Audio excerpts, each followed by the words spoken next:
He thought he buried her. Her body lay still, cold, lifeless. But doubts clawed at him, so he did something unthinkable. He placed a tiny camera inside the coffin. No one knew, not even her family. For 2 days, the footage showed nothing. Until 2:14 a.m. on the third night, her fingers twitched. Then her eyes opened. What she whispered to the camera changed everything. David Mercer wasn't the kind of man who believed in ghosts, premonitions, or anything remotely supernatural. He was a mechanical engineer. Precision was his religion. So when his wife, Elise, died in her sleep at 38 from what doctors called cardiac arrhythmia, he was devastated, but not suspicious. Not at first. The funeral was quiet, held in a small chapel outside Springfield, Missouri. Elise looked peaceful in her white dress, her hands folded as if she were holding a secret. But it was her sister's comment that stirred something strange inside David. She didn't look dead, her sister whispered, biting back tears. She looked like she was waiting. That night, after the burial, David couldn't sleep. He kept playing back the last week in his head. The headaches Elise mentioned, the confusion, her sudden exhaustion. She'd never been sick before. And then she just stopped breathing? David couldn't let it go. And then, 2 nights later, he found himself in the garage, holding the smallest thermal camera he owned. Meant for his drone projects, it had night vision, motion detection, and a backup battery that could last 72 hours.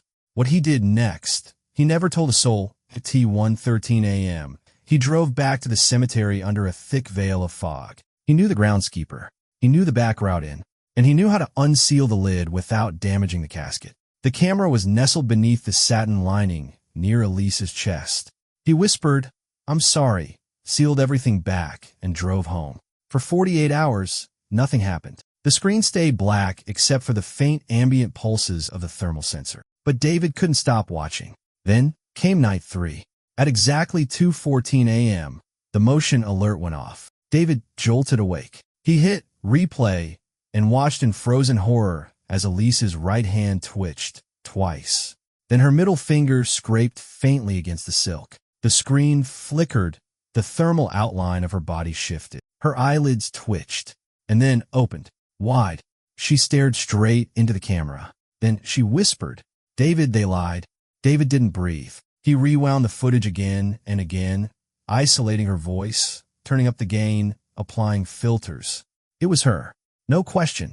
He drove to the cemetery at dawn. The grave hadn't been touched. Still sealed. Still undisturbed. His hand shook. He called the police anonymously. Said he believed someone might have been buried alive. By 8 a.m., the plot was buzzing with cops, cemetery staff, and, eventually, Elise's family. When the casket was opened, the scream that came from her sister's mouth shattered the morning silence. Elise's eyes were wide open. Scratch marks lined the inside of the coffin lid, but there was no pulse. The coroner claimed it was post-mortem muscle spasms, a phenomenon that sometimes confused motion sensors. But David had the audio, the voice. They all heard it. They knew what they heard. The official report called it a psychological malfunction, a grieving man's projection. Case closed. But David knew better. In that night, a second whisper arrived. The footage didn't end at the whisper.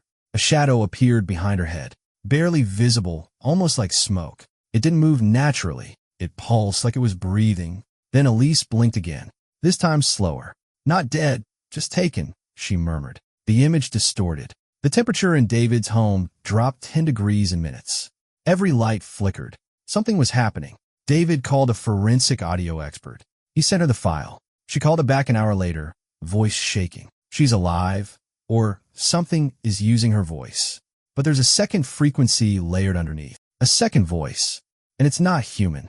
David traced back Elise's final week. She had been volunteering at an old psychiatric hospital turned museum. The building had been condemned 3 months ago. Toxic mold, strange disappearances. And there had been one article buried deep in a local paper. A woman named Teresa collapsed inside the East Wing during a tour. Declared dead.